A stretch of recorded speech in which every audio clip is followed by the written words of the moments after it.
Hello my dear memory athletes. Memory championship की date declare हो गई है। प्रैक्टिस कर रहे हैं ना आप? Very good. प्रैक्टिस करते वक्त एक चीज ध्यान में रखिए कि not just practice but perfect practice makes memory athlete perfect. और परफेक्ट प्रैक्टिस के लिए म्यूजिकल विंडोज का नंबर कन्वर्जन और जर्नीज रेडी होना और साथ ही साथ टाइमर लगाकर प्रैक्टिस करना बहुत जरूरी है। ये हमेशा ध्यान में रखिए। ओके, तो फिर शुरुआत करते हैं एक नए डिसिप्लिन के साथ। अब तक हमने जितने भी डिसिप्लिन का अभ्यास किया है उन सबका डेटा हमें पेपर पर मिला है। परंतु आज जो डिसिप्लिन हम समझने जा रहे हैं, इस डिसिप्लिन का डेटा यानी कि मेमोराइजेशन पेपर प्रिंटेड न देते हुए हमें सिर्फ सुनना है और याद रखना है, क्योंकि इस डिसिप्लिन का नाम ही है स्पोकन नंबर्स। स्पोकन नंबर्स यह मेमोरी चैंपियनशिप में इंक्लूड किया गया ऐसा एकमात्र डिसिप्लिन है जो एथलीट्स की ऑडियो विजुअल मेमोरी चेक करता है। ऑडियो क्योंकि नंबर्स आपको सुनाई देते हैं, और विजुअल क्योंकि सुने हुए नंबर्स डायरेक्टली याद रखना पॉसिबल नहीं है, क्योंकि नंबर्स एब्स्ट्रैक्ट है। इसलिए सुने हुए नंबर्स ऑब्जेक्ट में कन्वर्ट करके ही उन्हें याद रखने पड़ते हैं, और ये ऑब्जेक्ट्स जर्नी लोकेशंस के साथ एसोसिएट करके याद रखने के लिए विजुअलाइज करने पड़ेंगे। इसलिए विजुअल भी। आ रही है बात समझ में? स्पेन numbers, random numbers, binary numbers, इन डिसिप्लिन्स में पेपर पर लिखे गए नंबर्स हम आसानी से याद कर लेते थे, लेकिन अब नंबर सिर्फ सुनने और याद रखने हैं। No repetition, no revision. क्या लगता है? इजी और very very easy? Just kidding. I know, numbers सिर्फ सुनकर याद रखना इतना आसान नहीं है, लेकिन उतना कठिन भी नहीं है। कब? जब आप रेगुलर प्रैक्टिस करेंगे तब।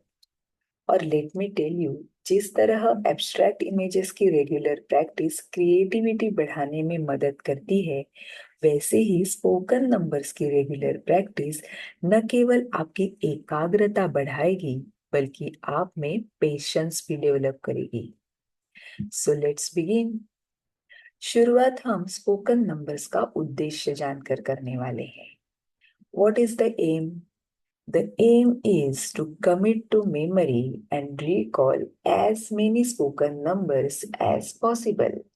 अर्थात ज्यादा से ज्यादा स्पोकन नंबर्स को सीक्वेंस से मेमोराइज करके उन्हें उसी क्रम से बखूबी रिकॉल करना, यही स्पोकन नंबर्स इस डिसिप्लिन का उद्देश्य है। और अब ये नंबर्स मेमोराइज करने के लिए दिया जाने वाला मेमोराइजेशन टाइम और मेमोराइज किए हुए नंबर्स याद करके लिखने के लिए दिया जाने वाला रिकॉल टाइम, इस बारे में अब हम चर्चा करते हैं। नेशनल मेमोरी चैंपियनशिप में स्पोकन नंबर्स के 2 अटेम्प्ट होते हैं। पहला अटेम्प्ट 100 सेकेंड्स का, मतलब 100 नंबर्स, हर सेकेंड को एक नंबर। इस स्पीड से स्पीकर से एथलीट्स को नंबर सुनाते हैं, और एथलीट्स को उसी क्षण उन्हें याद रखने होते हैं, क्योंकि यहाँ किसी भी प्रकार का नंबर्स का रिपीटेशन नहीं किया जाता। और इसके लिए रिकॉल टाइम होता है 5 मिनट का। और दूसरा अटेम्प्ट होता है 300 सेकेंड्स का, यानी 300 नंबर्स आपको स्पीकर पे सुनाई देते हैं, और इसका रिकॉल टाइम रहेगा 15 मिनट्स का। परंतु यही डिसिप्लिन जब इंटरनेशनल मेमोरी चैंपियनशिप में खिलाया जाएगा, इंटरनेशनल मेमोरी चैंपियनशिप में आपको टोटल 3 अटेम्प्ट्स मिलने वाले हैं। पहला अटेम्प्ट 100 सेकेंड्स का ही रहेगा, लेकिन उसका रिकॉल टाइम 10 मिनट्स होने वाला है। और दूसरा अटेम्प्ट 300 सेकेंड्स का रहेगा, और उसका रिकॉल टाइम 15 मिनट्स होगा। और तीसरा अटेम्प्ट जो है वो वर्ल्ड रिकॉर्ड प्लस 20%, इतने नंबर्स आपको सुनाई देने वाले हैं। मतलब पिछले मेमोरी चैंपियनशिप में जो वर्ल्ड रिकॉर्ड सेट हुआ रहेगा, उससे 20% एक्स्ट्रा नंबर्स आपको यहाँ पे सुनाई देंगे। और उसका रिकॉल टाइम रहेगा 25 मिनट्स का। और यही डिसिप्लिन जब वर्ल्ड मेमोरी चैंपियनशिप में खेला जाएगा तभी पहला अटेम्प्ट 200 सेकेंड्स का होने वाला है और उसका रिकॉल टाइम मिलेगा आपको 10 मिनट्स। दूसरा अटेम्प्ट रहेगा 300 सेकेंड्स का और रिकॉल टाइम मिलेगा 15 मिनट्स।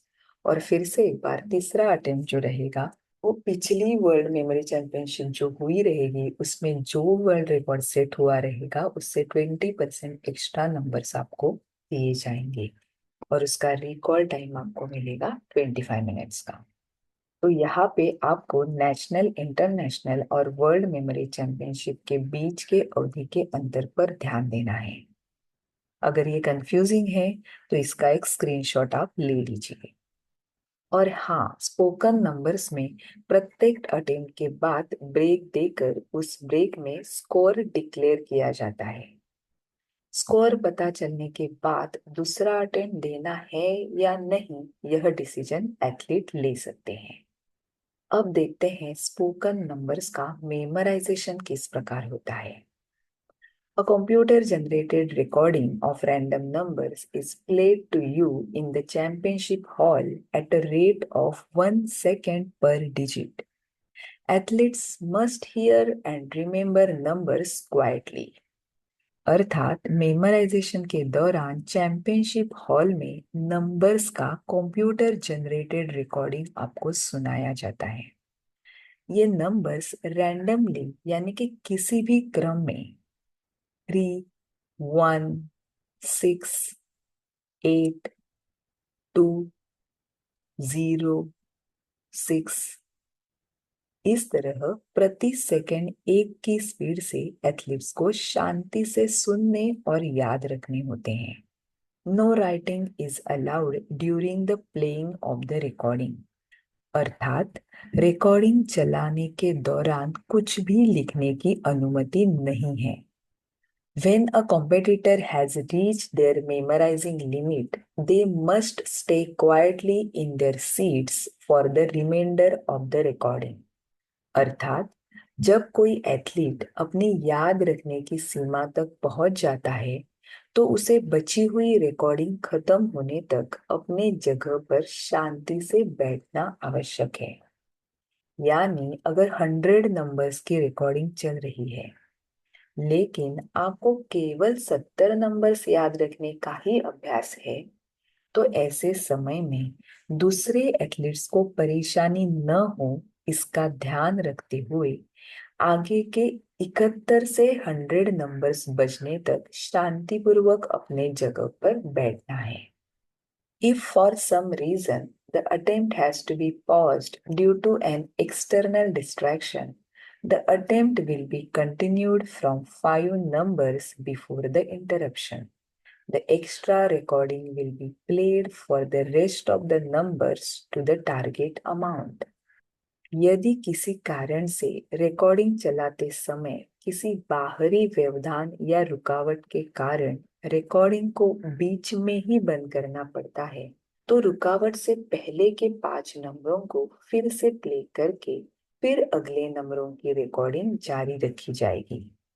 फॉर एग्जाम्पल, आपको 57वां नंबर सुनाई दे रहा है और उसी समय कोई रुकावट आई, कोई डिस्टरबेंस आया तो वहां पे रिकॉर्डिंग रोक दी जाएगी और वापस चलाते वक्त 5 नंबर पीछे जाके यानी कि 52वें नंबर से 52वें नंबर से रिकॉर्डिंग फिर से चलाई जाएगी। ओके, तो यह थे स्पोकन नंबर्स के मेमोराइजेशन के दौरान पता हो ऐसे कुछ नियम। अब जाते हैं रिकॉल की तरफ। रिकॉल के समय चैंपियनशिप हॉल में जो रिकॉल पेपर एथलीट्स को दिया जाता है उसी रिकॉल पेपर का उपयोग एथलीट्स को करना होगा। ये इस तरह का रिकॉल पेपर आपको चैंपियनशिप हॉल में स्पोकन नंबर्स का रिकॉल करने के लिए दिया जाता है। यदि किसी एथलीट को अपने खुद का कस्टमाइज्ड रिकॉल पेपर इस्तेमाल करना है तो चैंपियनशिप शुरू होने से पहले ही उसे परीक्षकों द्वारा अनुमोदित करना होगा। और याद रखिए, एथलीट्स द्वारा याद किए गए स्पोकन नंबरों को शुरू से ही यानी रिकॉर्डिंग में शुरू से सुनाए गए क्रम में और लगातार लिखना आवश्यक है। मान लीजिए पहले कुछ अंकों को छोड़कर बाकी के अंक लिखे गए हैं और यदि वे सही भी है तो भी 0 अंक दिए जाएंगे। उदाहरण के लिए यह रिकॉल पेपर देखिए। यहाँ पे पहले 4 नंबर छोड़कर आगे के नंबर लिखे गए हैं। ये सही भी है, लेकिन पहले 4 नंबर न लिखने के कारण इस रिकॉल पेपर के लिए 0 मार्क दिया जाएगा। यहाँ पे आपको याद रखना है कि रिकॉर्डिंग में शुरुआत से सुनाई देने वाले नंबर से ही आपको शुरुआत करनी है। तो अब हम देखते हैं स्पोकन नंबर्स को मार्क्स कैसे और कितने दिए जाते हैं। रिकॉर्डिंग में सुनाए गए स्पोकन नंबर्स यदि बिल्कुल शुरुआत से यानी पहले अंक से और लगातार लिखे गए हो तो प्रत्येक सही अंक के लिए 1 अंक दिया जाता है। फॉर एग्जाम्पल यह रिकॉल पेपर देखिए। यहाँ पे पहले 120 नंबर लिखे गए हैं, तो आपको इस रिकॉल पेपर के लिए 120 मार्क दिए जाएंगे, क्योंकि यहाँ शुरुआत से नंबर लिखे गए हैं और बिना कोई गलती के 120 नंबर्स लिखे गए हैं, तो 120 मार्क दिए जाएंगे। जैसे ही एथलीट ने रिकॉल पेपर में लिखा पहला गलत नंबर मिलता है, मार्किंग वही रुक जाती है। उदाहरण के लिए यह रिकॉल पेपर देखिए। यहाँ एथलीट ने 127 नंबर तो लिखे हैं, लेकिन 43वां नंबर जो है वो गलत लिखा है, इसलिए 42 मार्क्स दे के मार्किंग यही रुक जाएगी। ऐसे स्थिति में लिखे गए अगले नंबर्स की जांच भी नहीं की जाएगी। इसके अलावा यदि कोई एथलीट 200 अंक लिखता है लेकिन पहला ही अंक गलत लिखता है, तो भी 0 अंक दिए जाएंगे, क्योंकि नियम के मुताबिक पहला गलत नंबर मिलते ही मार्किंग बंद कर देनी होती है। तो इस रिकॉल पेपर में 200 नंबर लिखने के बावजूद भी पहला नंबर गलत होने के कारण इस रिकॉल पेपर के लिए 0 मार्क दिए जाएंगे। यदि रिकॉर्डिंग के दौरान कोई एथलीट अनुचित डिस्टरबेंस या बाधा उत्पन्न करता है, तो अनुचित डिस्टरबेंस उत्पन्न करने वाले एथलीट को रुकावट के बाद ट्रायल के लिए बैठने की अनुमति नहीं दी जाएगी।